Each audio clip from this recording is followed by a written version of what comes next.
దయాతి దేశం పాకిస్తాన్కు ఆపరేషన్ సింధూర్తో వెన్నులో వణుకు పుట్టింది. ఆపరేషన్ సింధూర్లో ఉపయోగించిన బ్రహ్మోస్ క్షిపణులు పాకిస్తాన్ వైమానిక స్థావరాలను, ఉగ్రవాద స్థావరాలను తునాతునకలు చేశాయి. ఇటీవల రిలీజ్ అయిన దురంధర్ 2 సినిమా బ్రహ్మోస్ సూపర్సోనిక్ మిసైళ్ల కలెక్షన్ల వినివీధుల్లో దూసుకుపోతుంది. దానితో పాటు పాకిస్తాన్లో కూడా విధ్వంసం సృష్టిస్తుంది. ఎవరికి వారు వణికి చస్తున్నారు. ఎవరు రా ఏజెంటో ఎవరు మామూలు వారో తెలియక 100 బ్రహ్మోస్ క్షిపణులు కలిపి ఒకేసారి వదిలితే ఎలాంటి విధ్వంసం ఉంటుందో దురంధర్ 2 అలాంటి విధ్వంసం సృష్టించింది. దురంధర్ 2 సినిమా ఒక రేంజ్లో సంచలనం సృష్టించడం లేదు.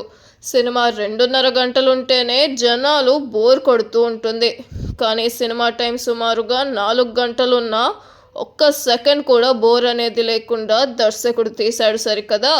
సినిమా జరిగినంతసేపు ప్రేక్షకుడే వెళ్ళి పాకిస్తాన్లోని ల్యారీ ప్రాంతంలో ఉన్న అనుభూతి పొందుతాడు. అంతగా దురంధర్ 2 సినిమా ప్రేక్షకులను కట్టిపడేసింది. సినిమాలో హ్యూమన్ ఎమోషన్స్ నెక్స్ట్ లెవెల్లో ఉన్నాయి. ఇలాంటి సినిమా తీసిన ఆదిత్యధర్ రాత్రికి రాత్రే పాపులర్ అయ్యాడు. ఇప్పుడు ఈ సినిమా భారతదేశంలో కులాల మధ్య, ప్రాంతాల మధ్య జాతి భేదం అనే లేకుండా అందరి మన్ననలను పొందింది. ఇండియన్ సినిమా ఇండస్ట్రీ రికార్డులను తిరగరాస్తుంది. కలెక్షన్లు కూడా సుమారుగా 2,000 కోట్ల రూపాయలకు చేరుతాయి అనేది ఒక అంశం. ఈ సినిమాను దుబాయ్, పాకిస్తాన్లో నిషేధించారు. కానీ పాకిస్తాన్లో ఈ సినిమాను ఇంటర్నెట్ ద్వారా డౌన్లోడ్ చేసి కోట్లాది మంది వారు వీరు అనే తేడా లేకుండా ఎగబడి చూస్తున్నారు. ఈ సినిమా పాకిస్తాన్లో రిలీజ్ చేయలేదు, కానీ రిలీజ్ చేస్తే వసూళ్ళు వచ్చుండేవి. సినిమా నిర్మాతకు ఆదాయం వచ్చేది, దేశానికి విదేశీ కరెన్సీ వచ్చుండేది. కానీ పాకిస్తాన్ దీన్ని నిషేధించింది. ఈ క్రమంలో దురంధర్ 2 సినిమా చూసిన పాకిస్తానీలు తమ దేశంలో వచ్చిన మార్పును చూసి ముక్కున వేలేసుకుంటున్నారు. ఎవడు ఇండియా తరపున పనిచేస్తున్నాడో, ఎవడు రా ఏజెంటో అన్న తేడా లేకుండా గుర్తుపట్టలేకపోతున్నారు. తనతో ఎన్నాళ్ల నుంచి కలిసి పనిచేసిన వారు, మిత్రులు కూడా నమ్మటం లేదు. ప్రతి ఒక్కరిని అనుమానాస్పదంగా చూస్తున్నారు. ఇక బిచ్చగాళ్ల పని అయితే చెప్పే పనే లేదు. వాళ్ళు తినటానికి తిండి లేక, ఉండటానికి నీడ లేక అల్లాడిపోతుంటే పాకిస్తాన్ పోలీసులు, పాకిస్తానీ సైన్యం మాత్రం వారు పాకిస్తానీలేనా అనే విషయంపై తేల్చుకోవడానికి నానా తిప్పలు పడుతున్నారు. ఈ సినిమాతో బాగా పాపులర్ అయిన కరాచీ, ల్యారీ ప్రాంతం ఒక్కసారిగా భారత్, పాకిస్తాన్లో పాపులర్ అయిపోయింది.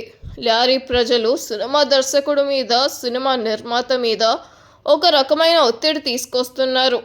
ఇది సీరియస్సో లేదా కామెడీనో తెలియదు, కానీ ల్యారీ ప్రాంత వాసులు మాత్రం తమ ప్రాంతాన్ని ఉపయోగించుకొని సినిమా తీసి 1,000 కోట్ల రూపాయలు సంపాదించినప్పుడు తమకు కనీసం 70 నుండి 80% వాటా కావాలి. అంటే సినిమా వసూలు చేసేది 2,000 కోట్ల ఖర్చులు పోను సుమారుగా 1,500 కోట్లు కావాలని అడుగుతున్నారు. లేనట్లయితే మీకు దయ ఉన్నంత ఇవ్వండి, ఎంతో కొంత ఇవ్వండి అని ప్రాధేయపడుతున్నారు.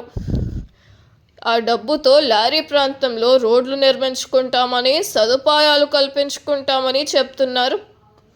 అది పాకిస్తాన్ దుస్థితి. ఇలా ఉంది మరి.